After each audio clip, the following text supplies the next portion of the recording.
Hello and welcome to the first session of Writing Week for 2021. My name is Rebecca and today we're going to be focusing on pharmacy, radiography, dietetics and podiatry. So hello to everybody joining us on Facebook as well as everyone joining from YouTube today. It's great to have you here for Writing Week and this special session for your profession. And I can see we've already got over 100 candidates joining us today. So all week we have dedicated live sessions for each of the OET 12 professions. And if today's session doesn't match your profession, check out the details on the screen now and to see which day we're going to be focusing on your profession. You're welcome to stay, of course, today. There will be tips that I share which could be applied to your profession too. So the idea for these sessions is to be interactive. I want to see your opinions and read your comments, and I will be asking you to join in with your thoughts using the chat box on your social media channel. But I'm also going to ask you to regularly vote in some poll questions. So I'm going to ask you to practice this feature now.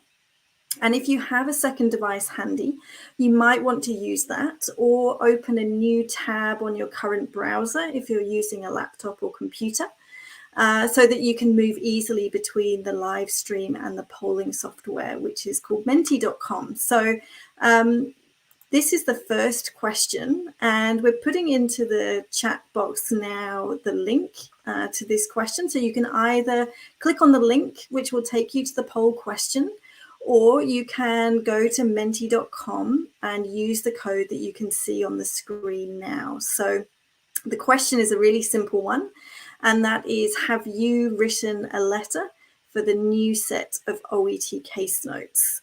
So this was the case notes that were available for you once you registered for one of the sessions this week. And some of you will have written a letter to go with those. And some of you may be going to just join us live today and are thinking about writing the letter afterwards. So I can see some scores coming in now. At the moment, the majority of you are saying, no, you haven't written a letter for these case notes. And some of you are saying, yes, you have. So that's an interesting response to start off with. The second question I'm going to ask you, this is, when are you taking OET? So for this question, please type your test date into menti.com. Again, either using the link that's in the chat box or from the tab on your phone or browser, and let me know the date of your OET. So I can see we've already got someone coming in for November the 6th, December, October the 9th. Okay, so October 24, December 18, couple for December 18, October. So this is good. We've got a variety of people in their test journey. So some of you have your test date coming up really soon. Some of you are looking a little bit further ahead. Still this year at the moment, nobody is planning a test next year. Good to see you typing into the comment box as well. If it's not possible for you to juggle too many devices at once, feel free to put your comments into the chats and I can see those as well. So I can see coming through on chats some November test dates, some October test dates. So that's great to see all of this variety. That's great. All right, and I have one more question. And as I mentioned at the start, this session is predominantly for pharmacists, radiographers, dietitians and podiatrists. So I'd like you to type your OET profession into the chat box now on menti.com. And let's see which professions we have joining us for today. Now, I can see we've got immediately a couple of people signing in as nurses. That's absolutely fine for you to stay for today's session.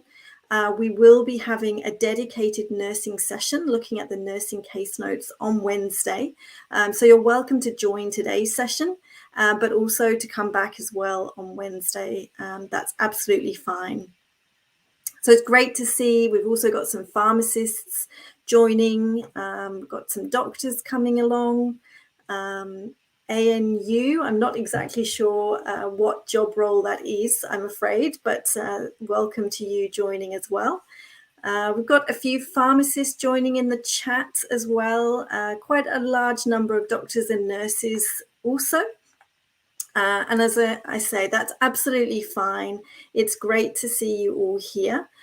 There will be tips from today's session that's going to apply to all of the professions. So although we will be looking specifically at the case notes for those professions that I've already mentioned, you'll still find a lot that applies to you as well. And don't forget that we will be having dedicated medicine sessions tomorrow and nursing sessions on Wednesday. So you can kind of come along to as many of those sessions during writing week as you like.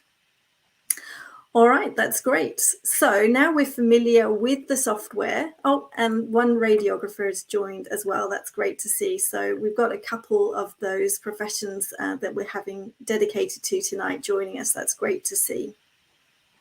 So now we've got familiar with the software, let's get started with writing week. So I'm going to make a start with pharmacy, and then I'll move on to radiography, dietetics after that, and finally podiatry. So if you registered in advance for this session, you will have received an advance copy of the case notes we'll be looking at today. And some of you will have submitted your letter for the case notes, and I'm going to be sharing some of those during the session to demonstrate to you what the assessors are looking for in your writing. We're going to look at the case notes now together and pick out the key information the reader needs you to communicate. So if you haven't had a chance to look at the case notes before, or this isn't your profession, you can look at the case notes now together with me. And you can download your own version from this link, which is coming into the chat box now, because they might be a little small for you to read on your screen. So I'm going to talk you through the information selection process. And to begin with, this process is exactly the same regardless of your profession. So first of all, whichever your profession is, we need to understand the basics of our role in the letter, which you can find in the notes section at the top. And we can see for this scenario, we are a pharmacist working in a community pharmacy, and we're writing a letter about a long-term client. And the patient's details are just below, Ms. Sarah King and her date of birth. So next, we need to understand the reason for writing. And it's a good idea to read the writing task a couple of times to make sure you fully understood it and you've noticed all the information your letter needs to communicate. So have a look at the writing task now that's on the screen and answer this poll question. How many reasons for writing can you see in the writing task? So we're just going to open up that poll question. It's just coming up onto the screen now. How many reasons for writing can you see in the writing task that's on the screen? So you might need to move backwards and forwards to have a look at the case notes, to have a look at that writing task section. And the correct answer, I think, is going to display on the screen, and that is 2. So there are 2 reasons for writing in this set of case notes, and I'm popping them back up onto the screen now so you can have a look. The 2 reasons are discussing Miss King's medication and your recommendations. And another detail which is important to notice here is that the letter is to the patient's GP, which means the reader already knows this patient. For all professions, it's also a good idea to check the last section of the case notes to see if there is any additional detail provided about the reason for writing. So looking at the section with the heading plan that you can see on the screen now, type into the chat box either on Facebook or YouTube. We're just going to stick with the social media chat for this question. type into the chat box any additional detail that you feel that is relevant to the reason for writing that comes from the plan section. So having a look, it's just a single line on the screen. And if you scroll up, if you've just joined and you want to download these case notes, scroll up a little bit higher and you'll find that we've posted a link to these case notes so you can download a copy and enlarge them so that you can see them more clearly. Is there anything in this line on the plan that you think would be useful to help you understand your reason for writing a little bit better?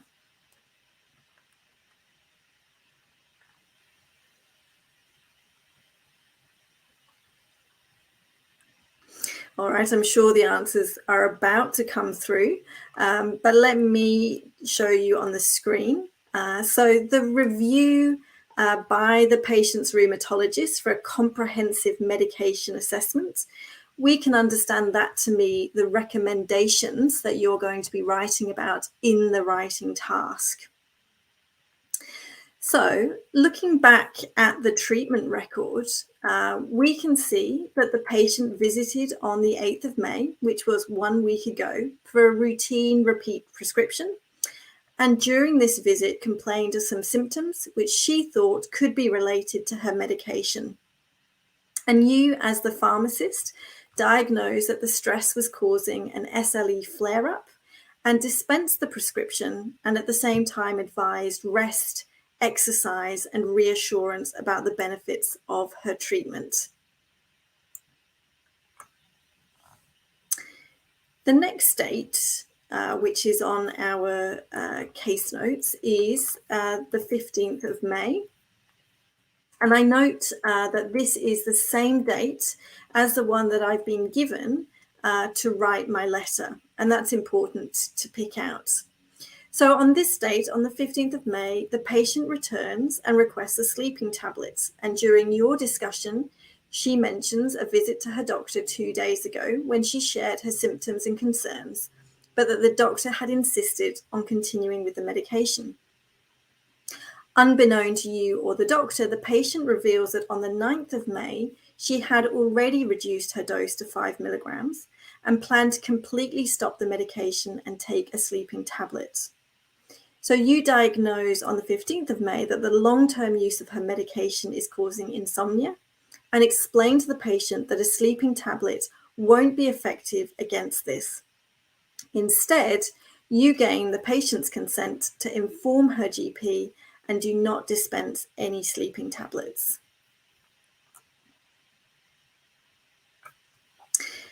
Finally, let's look at the other section of notes. And again, I'm going to ask you another poll question here. This time, I want you to look at this section of notes on the screen and then go to menti.com on the link that's just coming up now. And I want you to choose which of these details are irrelevant to the case notes. And here we go. We've got options that are social background, family history, medical history, or presenting complaints. So choose from those options that you can see in menti.com now using the link in the chat box. Which of those do you think are irrelevant to the reader? We've got quite a few people coming out to say the social background and the family history are irrelevant. A few people have also suggested that the medical history and the presenting complaint are irrelevant. Which of those do you think are irrelevant? I'll just give you a few more seconds to vote.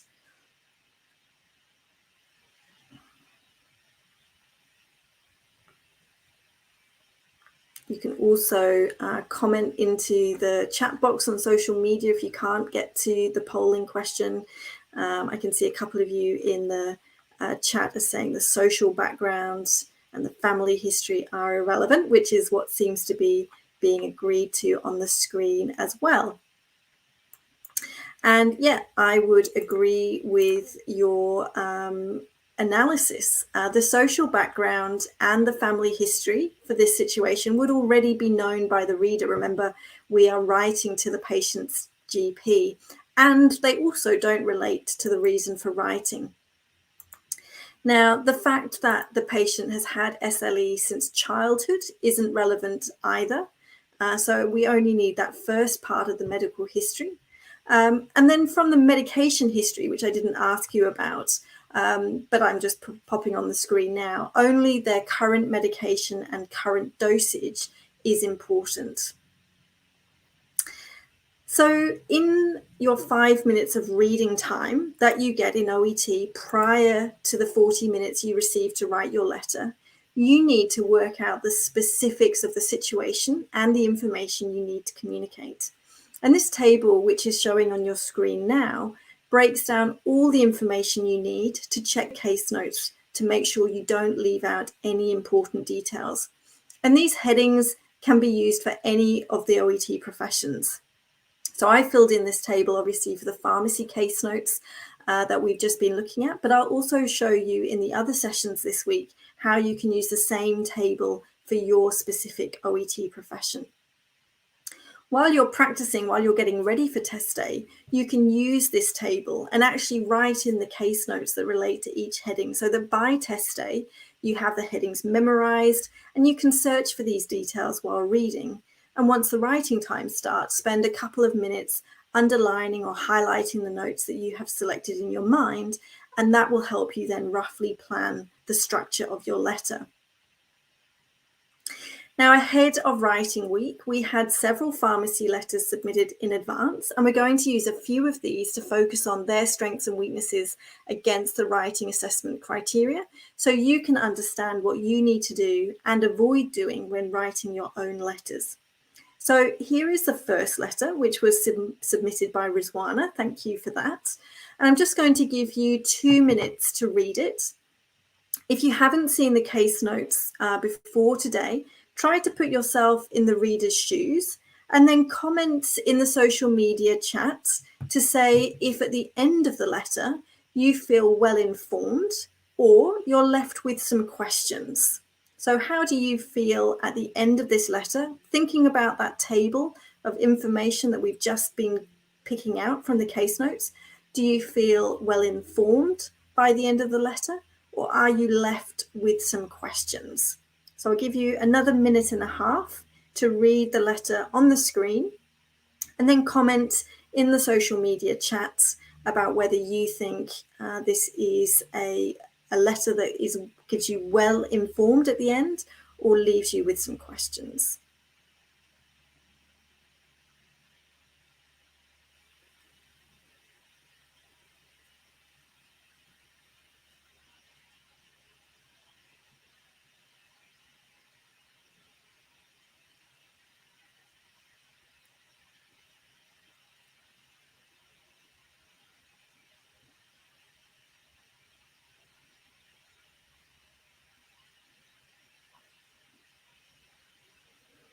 What do you think if you're looking at this letter? Do you think this has been successful in informing the GP about what has happened? Or if you were the GP receiving this letter, would you have some questions at the end? Type your opinions into the comments on chat.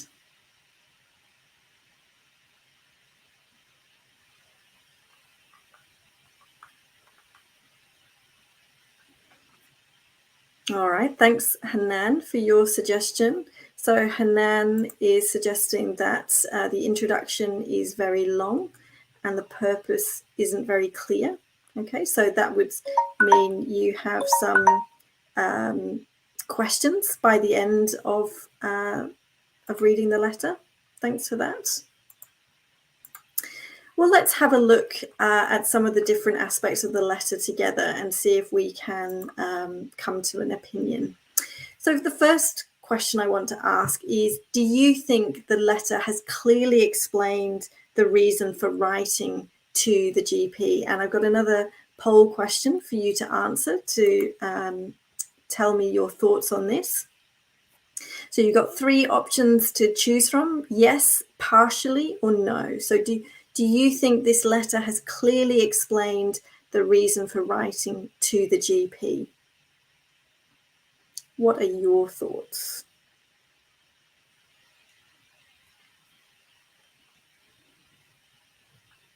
So I've got someone coming in on chat saying no, and on the screen in the poll, we've got 3 saying partially and 2 saying no. Amira on chat is also saying, as a GP, I would ask, what should I do? We've also got somebody coming through saying yes, a few people coming through saying yes on the poll. Nivitha saying partially. Hanan saying no. So it's a mixed bag, but I would say from the poll responses received, the clear one in front is partially. So we've got twice as many people saying partially as they are saying no. And I would agree with you that this is, it's partial, or perhaps even not really. It's kind of close to a no. And the reason for that is there's no mention of the referral to the rheumatologist. And we picked out in the case notes when we looked at them in the last few minutes that this was one of the recommendations that the pharmacist was making to the GP. So the fact that it's been left out is a bit of a problem. And what I suspect has happened in this letter is that the candidate has started at the beginning of the case notes and tried to include everything systematically from the beginning to the end of the case notes when presumably she ran out of time. So this also means that quite a lot of irrelevant detail has been included, especially in paragraph 1. All of the samples that I'm going to show you from the pharmacist today didn't pick up that the letter is to the patient's GP, and this did cause quite a few problems in the different letters. In this letter we've got on the screen now, it means too much background was provided in the introduction, and the paragraph about the patient's visit in paragraph 4, it was written as if the patient was visiting someone else, not the person you're actually writing the letter to today. So my tip for this is to make sure you pay attention to any existing relationships between the reader and the patient, or yourself and the patient, so you're not making the same mistake as the one that I've just shown you on the screen by missing out that the person you're writing to already knows the patient. All right, let's move on to another question about these about this letter. So does this letter have a clear timeline? And again, I'm giving you 3 options to choose from: yes, partially, or no. So what do you think in terms of the timeline? Would it be easy for the reader, for the doctor, the GP, to understand what was happening and when from this letter once they've read it? Do you think, yes, it's really clear to have a timeline to see what was happening and when? Do you think partially? Or do you think, no, the timeline wasn't done very successfully? What are your thoughts? Yes, partially, or no? So at the moment, most people are coming out with yes. They think the timeline was done quite well. But similar numbers coming out now with partially and no. In the chat, we've also got a yes and a partially. So it's pretty evenly split at the moment. Everyone's a little undecided about this question, whether the timeline is clear or not. So again, in my opinion, I would say that the answer to this is partially. So what the candidate has done well is they have made good use of time words, such as 1 week ago, or on the 13th of May, or today. But there is still some loss of clarity coming from paragraph 3. This detail in paragraph 3 was only discovered by the pharmacist today on the 15th of May. But the way that it's been presented makes it seem like the reader would be confused. They may be left thinking, how do you know this? Did the patient return to the pharmacy on the 9th? So a tip for this is to make sure that you give the reader a clear timeline. This is really important. And time expressions are very helpful to this. But make sure you replicate the timeline given in the case notes. If it helps, as part of your plan, and definitely while you're practicing and preparing for OET, draw out a timeline on some paper and plot the different events onto it to make sure you have everything clearly represented. So overall, in terms of comprehension, this letter is well written. Articles are an obvious omission, but otherwise there are only minor mistakes. The formality of the language is also correct and suitable for this type of letter writing.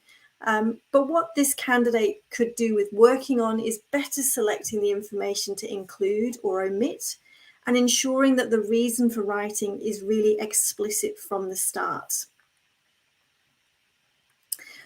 All right, let's move on to the second letter. This one was submitted by Serena. Thank you to Serena for doing that. So again, I'm going to give you a couple of minutes to read the letter.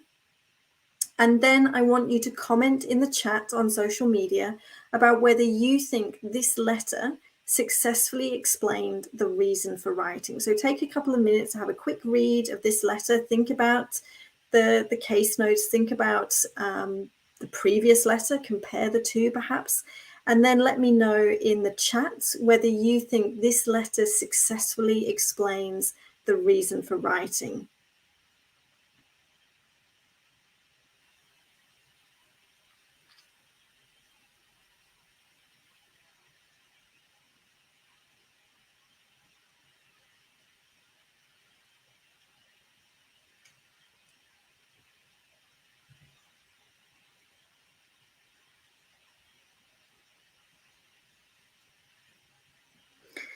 Just give you one more minute.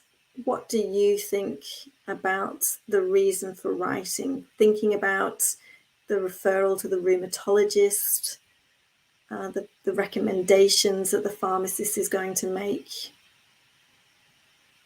Okay, so we've got a couple of comments coming through. The reason for writing is not clear. From Suraj and Vinitha, do you agree? Do you think the reason for writing is not clear? Or do you think this is successful? What is your opinion?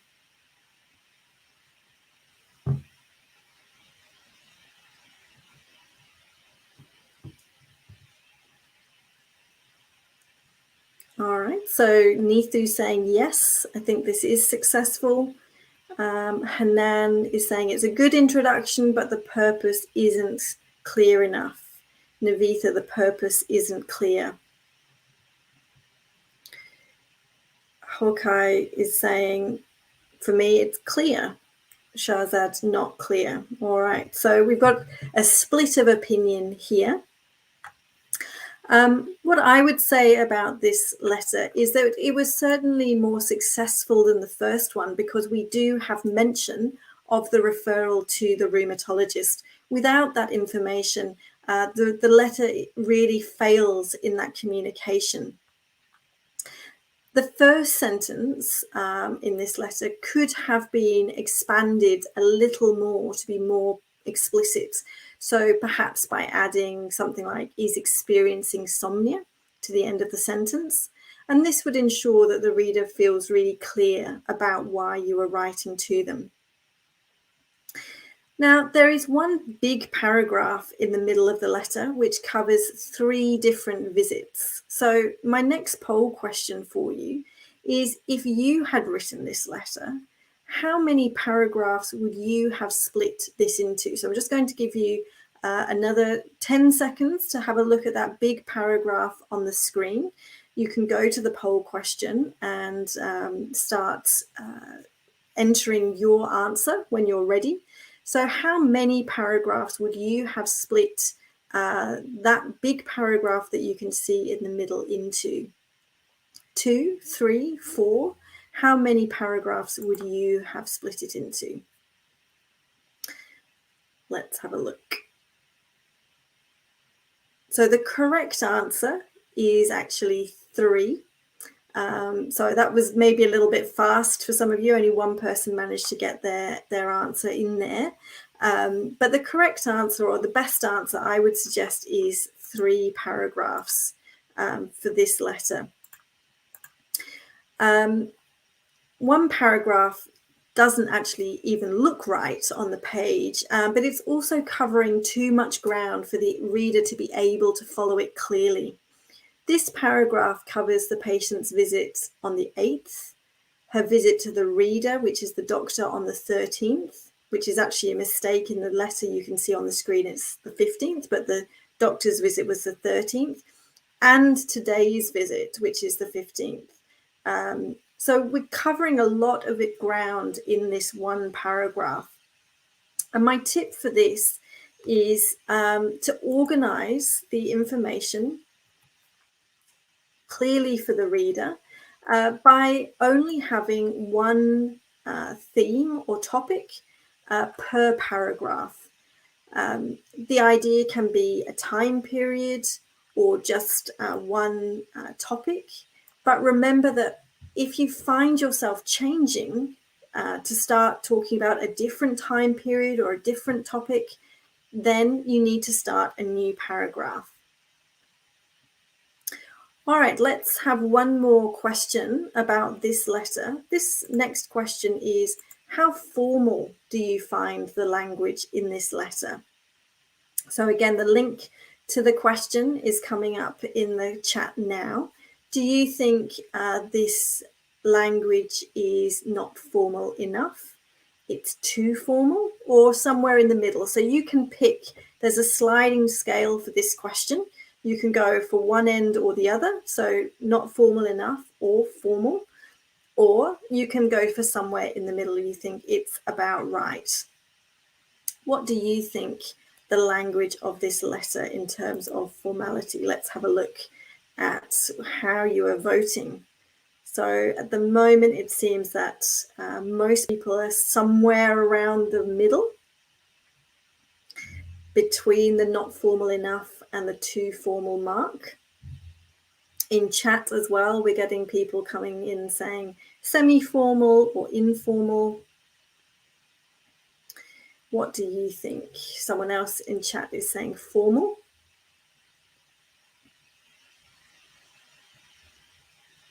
How do you find the formality of the language used in this letter?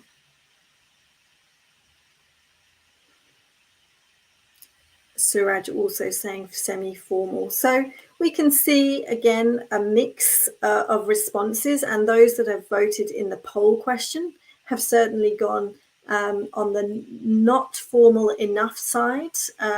They're closer to the middle than one or the other poll ends, but slightly on the not formal enough side. So let's have a look for some examples from the letter to make a decision. I would say that the language is mostly appropriate, but there are a number of instances when the candidate has used language that sounds quite speakerly, as I would describe it. And speakerly language means when you write something as you would say it. So for formal writing, this can be a problem. And let me show you a couple of examples of speakerly language. So some examples are under steroid treatment, informed him all about, as well as starting a sentence with also. So the tip for this is that it's important to remember that the OET writing task is to write a formal letter to the reader. When writing an information or advice letter to a patient, which sometimes pharmacists need to do, a slightly less formal level of language could be appropriate. But for this set of case notes, when writing to another healthcare professional, the formality should be higher, and avoid those expressions which are things that you would say rather than write.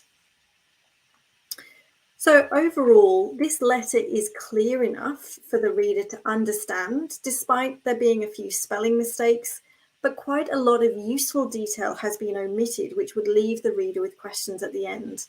And this candidate needs to work on better organisation of the information to communicate, and make sure that all of the correct details have been included. So we have 2 more samples to consider, and with these I'm going to pick out a few overall comments for you. In this first one, thank you to Jenica. I want to remind you about the need to keep the meaning of the case notes the same in your letter.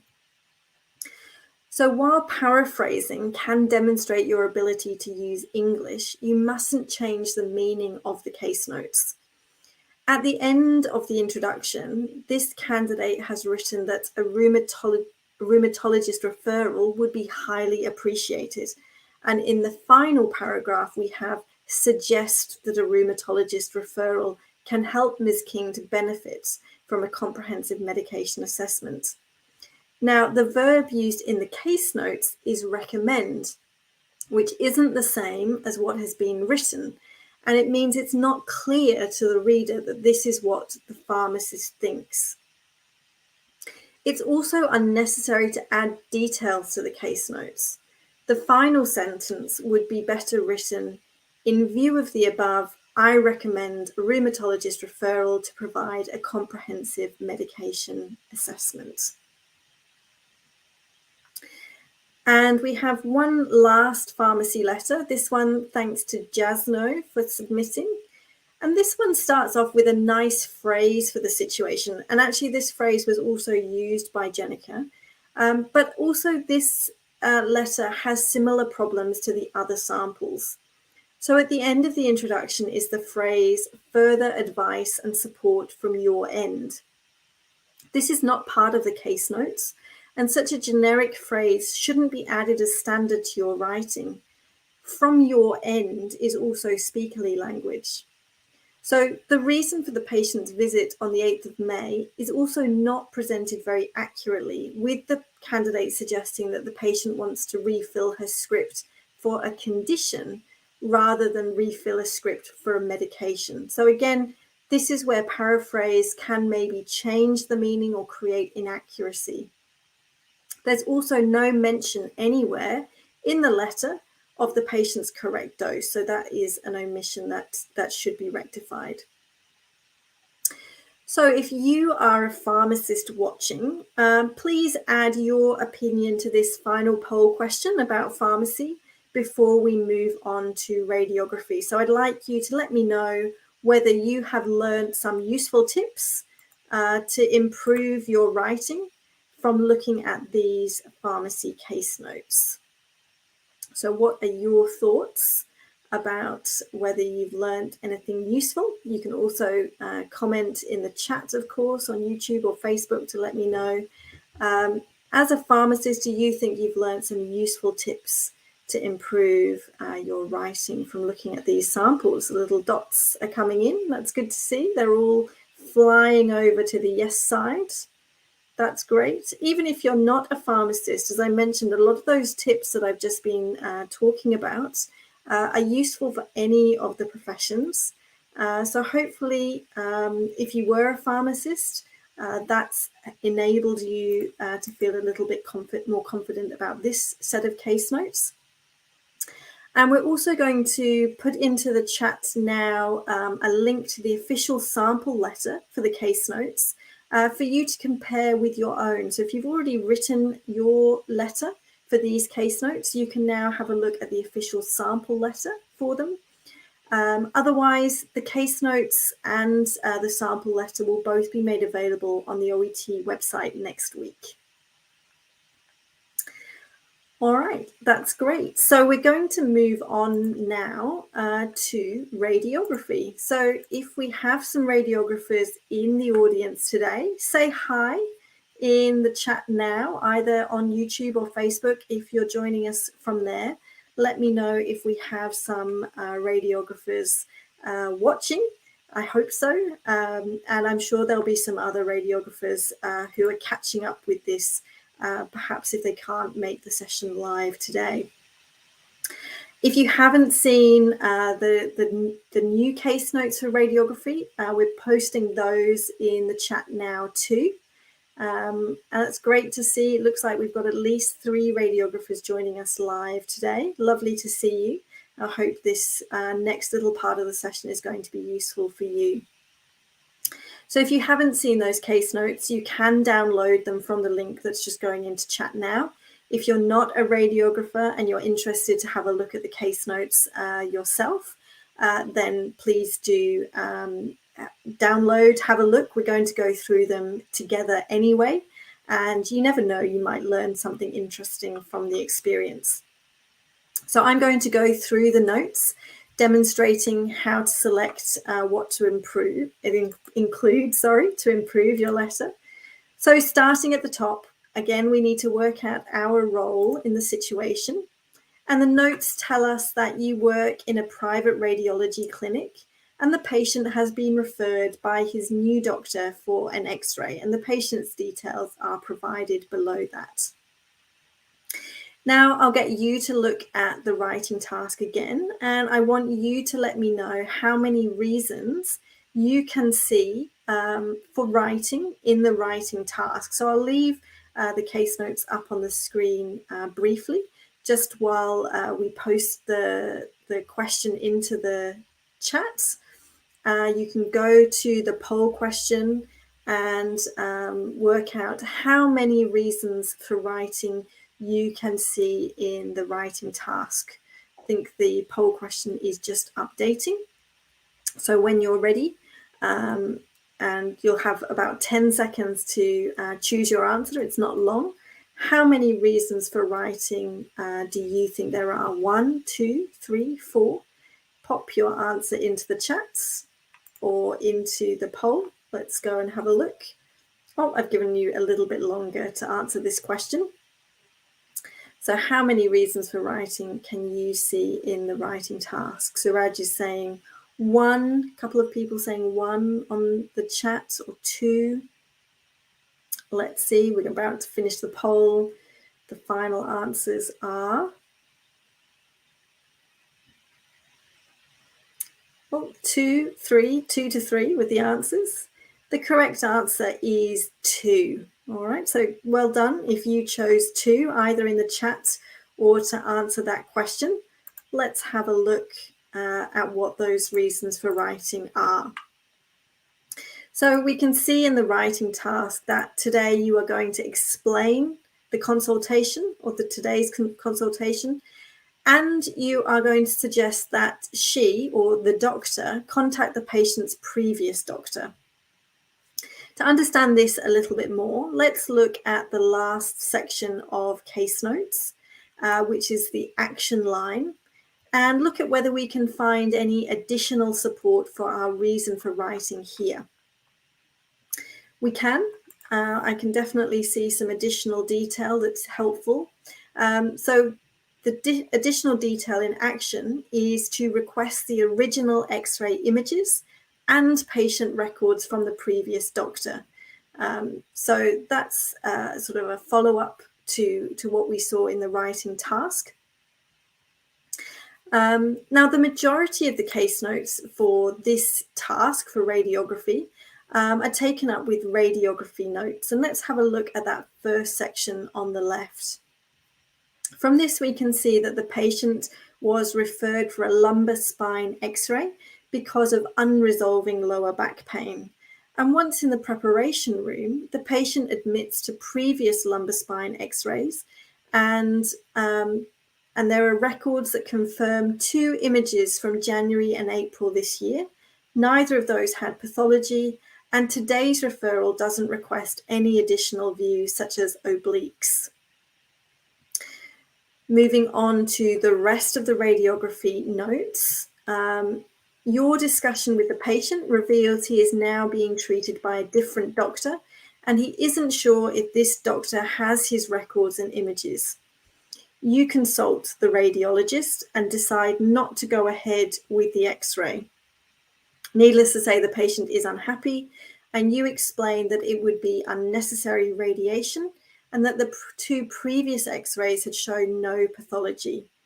You offer to write a letter with the suggestions that we've already picked up on in the action section. And looking at the final sections of case notes, we can see that it provides more of a background to today's situation, but that none of it will really need to be covered in our letter. We've already established from today's radiography notes that there were 2 previous x-rays with nil pathology, and the GP should be aware of how the pain occurred and that it has remained unresolved. So none of that detail from the medical history is actually different and therefore needing to be included in the letter. So I'm showing you a table now of the most important information from the case notes that we've just discussed. And this table, again, will help make writing the letter easier. So these headings help you to organize your thoughts, to pick out the details that must be included, and make sure that you don't omit anything that the reader would need. If you use this table while you're practicing, you may sometimes find that you add a few more details to it that when you come to write your letter, you end up using, and that's fine. It's part of the process of learning how to summarize the key details for the reader and remembering that what you find important may not be as important to the reader. So it's part of your learning process. I had one radiography letter submitted by Yao, and I know she's here today, so thank you so much for doing that. And here it is on the screen, and I'll give you a couple of minutes to read it and then comment in the chat about whether you think this is a strong or weak letter to explain the situation. Remember, the person is here in person, so make sure any comments are polite.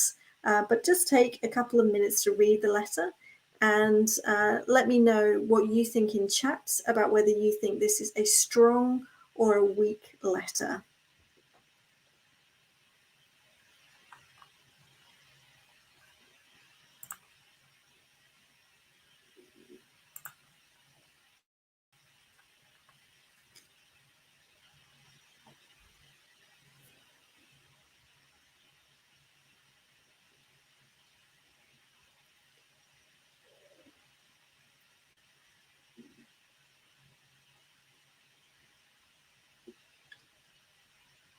Think about the table of case notes that we just looked at, our reason for writing, what happened today, the consultation didn't go ahead.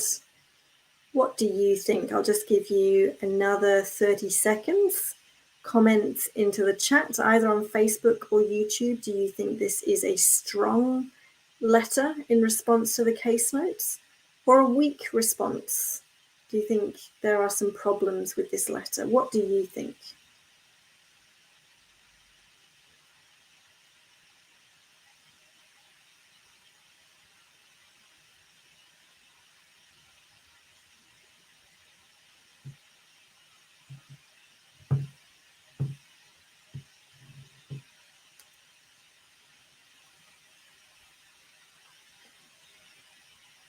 All right, perhaps you're all feeling shy because I mentioned that the writer is with us today. I'll let you know what I think. So I think that this is a strong response to the letter, and let's have a look at why. So I'm going to ask you a few questions to work out what makes this letter good. And the first question is the purpose of the letter clear from the beginning? So just focus particularly on that first paragraph and let me know in the poll that's coming up on the screen now whether you think the purpose is clear from the beginning or not. So you've got 3 options: yes, partially, or no. You can see some people saying partially.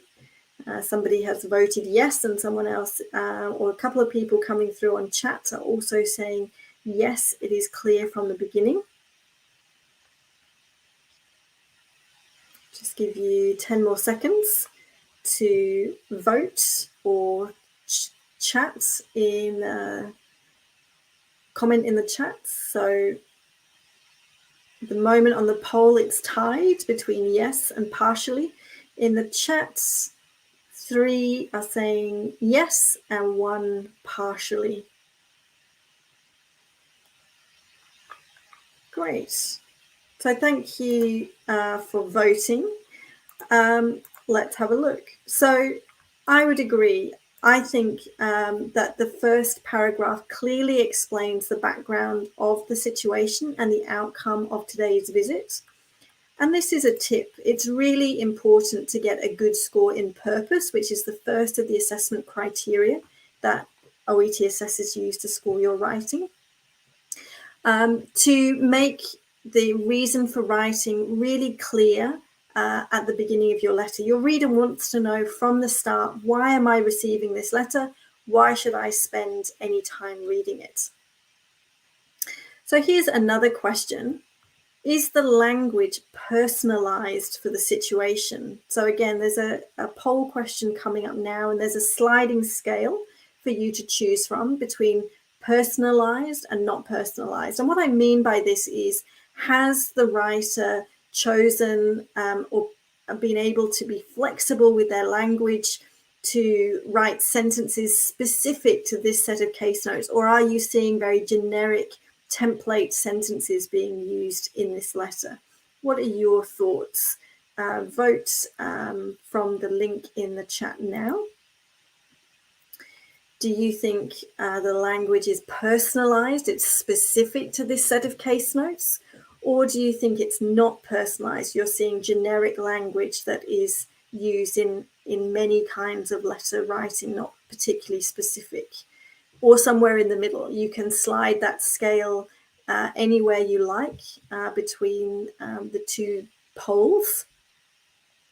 On chat, we've got a couple of people saying, yes, I think this is personalized. And the poll is also definitely on the side of personalized compared to not personalized. Just give 10 more seconds in case anyone's getting into the poll now, just to add their answers. It's just coming down a little bit away from the personalized goal post, but it's still definitely more towards the personalized end than the non-personalized end. So let's have a look in the letter for some examples of that. So I think the language in this letter is personalized. The phrase mutual patient at the start immediately clarifies to the reader that he has prior knowledge of this situation, and why we made this decision explains the patient's involvement in the outcome that the procedure wasn't completed. There's also a nice phrase in the final section of the letter, I apologize for the inconvenience, which suits this particular situation. The doctor has referred the patient for this procedure, and the radiologist and the radiographer haven't agreed to perform it. And so that is inconvenient for the referring GP. So the tip for this is to use phrases which are appropriate and demonstrate personalization of language for this particular situation. And this will assist you in the assessment criteria, content and language. Let's look at one final question for this letter. Another poll question: is the letter clearly organized? Yes, no, or not sure. So use the link in the chat now to vote on whether you think the letter is clearly organized. So have another quick skim of the letter on the screen before I go to look at the poll.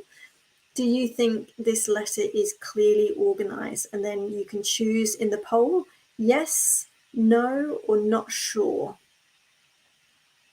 Let's have a look at your thoughts. So we have yes from both the poll and on the chat.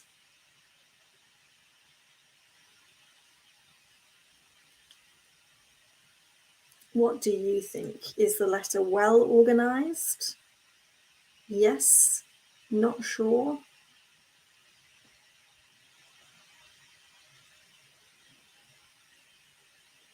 Great, so we've got more people saying yes, a few people also saying not sure.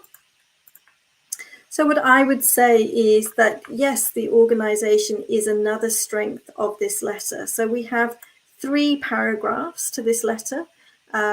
Each one has a clear focus for the paragraph. The first one is the reason for writing. Then we have what happened today, and then we have the outcome. So the tip to get a good score on the organisation and layout criteria is to make sure that each paragraph is clearly defined for the reader with one topic or theme. So overall, and I know Yao is joining and listening today, I think you've done a good job of selecting which information to include and omit. There could have been a little more detail omitted from paragraph 2, which would then have prevented paragraph 3 appearing from being a bit repetitive. Paragraph 3 could also have been a little bit clearer. So instead of writing, "It will not be helpful to his back pain," which isn't particularly necessary for the reader, mention could have been made about the lack of request for additional views to explain, that reason why it didn't go ahead. The following sentence could also have been slightly improved. So after my advice that he provide access to his previous records and images to you, and that I would write to you about today's events. So the accuracy of this candidate's English is good. I would suggest a little bit of revision of the past perfect, which could have been helpfully used in the first 2 paragraphs, but good job, and thank you for submitting it. Let's compare it to the official sample letter for radiography. In many ways, a similar approach was taken. And remember, there is definitely more than one way to write the letter and score the OET grade you want for any profession. This letter that you see on the screen has 4 paragraphs, but the way that it has been organised, or the way that the previous letter was organised, was also appropriate. It was just a slightly different approach. The tone of the sample letter is very factual and unemotive, and it uses neutral verbs to cover a slightly sensitive topic. Things like consulted, explained, noted, and many of these come from the case notes themselves. As I mentioned a little bit earlier, don't change the words in the case notes, especially if you're going to change the tone or meaning. The skill really comes from being able to present the information in a clear summary, and that doesn't mean that everything has to be in your own words.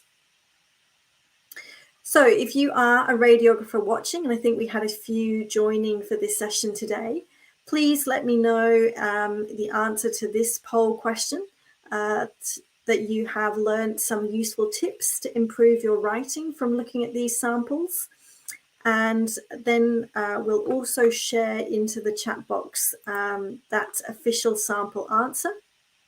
So you can download that and compare it to your own letter if you've already written one, or if you plan to write your letter using the radiography case notes that you're going to, you can then check with it afterwards. That's great. Thank you so much for those feedback and opinions.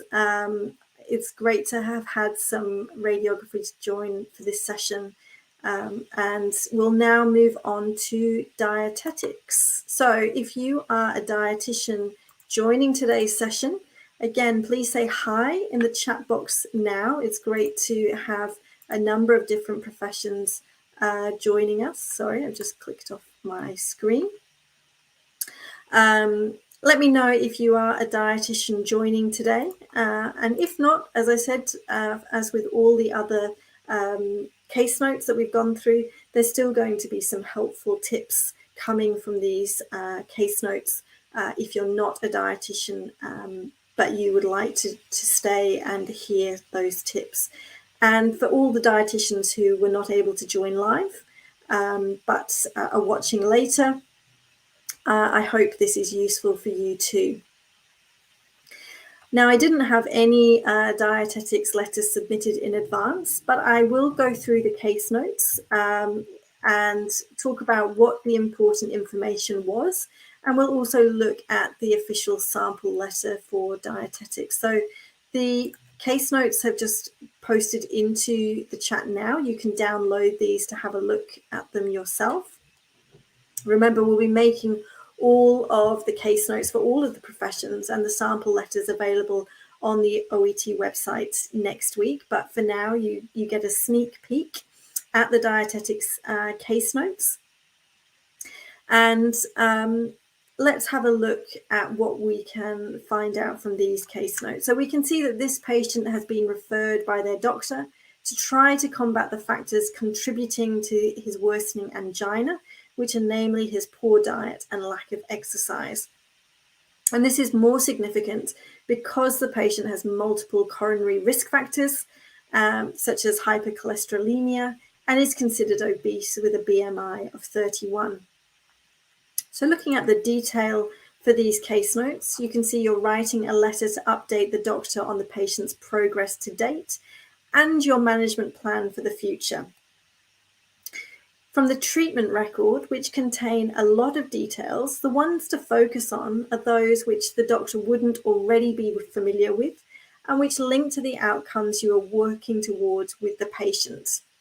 So only the patient's condition and summary of risk factors and diet need to be mentioned. From the management goals section, the overall goals plus a few of the specific pieces of advice should be picked out. And finally, from the progress section, the fact that the patient has lost weight and girth and how he has managed this is important, plus the details of your plan, which specifically relate to the writing task that we've just looked at. From the details at the beginning of the case notes, we can see that this is contextual detail which would already be known by the doctor who made the referral to you in the first place, so it doesn't need to be mentioned. Now on the screen now, this table contains those details that we've just agreed to be important. And as I've said, for all professions, this table is a useful tool that you can use to make sure when you're reading the case notes, you're picking out all of the useful details. So let's look at how the sample letter communicated this information, and a link to the sample letter is coming up in the chat now. So we can see that the letter has been organized into 5 clear sections. We've got an introduction, the initial evaluation on the 8th of May, today's visit, a section on exercise, and a section on future plans. So the introduction explains the reason for writing to update the reader, while also acknowledging that she had made the initial referral. And the conclusion expands this purpose sufficiently, so the patient is to continue with their diet plan and exercise. Most detail in the letter has been provided about the initial consultation with the patient, as it would be useful for the doctor to understand the dietitian's preliminary findings and advice, and then to understand what difference this had made to the patient and what the outcomes from today's session had been. Finally, the case notes have been well summarized to avoid too much unnecessary detail. So, for example, the mention of coronary risk factors is sufficient without needing to list these all out or to mention the family history, which the doctor would know already. The patient's diet and the blood results have also been omitted so that the doctor only receives the high-level details she would require for her next consultation with the patient. So finally today, I'm going to look in similar detail at a podiatry task, because I don't think I will have had any podiatrists joining me today. But do shout out in the chat if you are a podiatrist. And obviously, if you are a podiatrist watching this after we've gone live today, I hope you find this useful. We're posting the podiatry case notes into the chat now that you can download to look at while you're watching. So from these case notes, we can see that this patient is a regular patient of the podiatrist and is seeking medical support from a local doctor who's not known by the patient. The patient has unresolved foot pain, which hasn't responded to rest, and the podiatrist suspects some physiological factors are impacting the foot, namely the patient's history of menstrual irregularities and low body weight. So from the case notes, we can see that you were writing a letter to refer the patient to a doctor to request an assessment and confirmation of your diagnosis. Looking back at today's appointment, we can find details of the current left foot pain, its progression, and what the patient has tried to resolve it, as well as her wish to resume training as soon as possible. We can see that you have diagnosed either a bone marrow edema or stress fracture in the left metatarsal bones, but also the menstrual irregularities and low body weight could have caused osteopenia or osteoporosis. Your management plan is that the patient should continue wearing her orthotic, try cross-training and commence Ostelin, and that you will make the referral recommending an MRI. From the social and medical history sections, only the patient's status as a marathon runner and the treatment for medial tibial stress syndrome in February last year is relevant to the current reason for writing.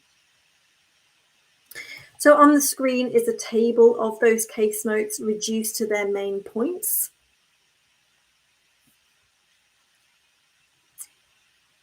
And let's look at how the official sample letter for those case notes have communicated the details, and that sample letter is coming into the chat now.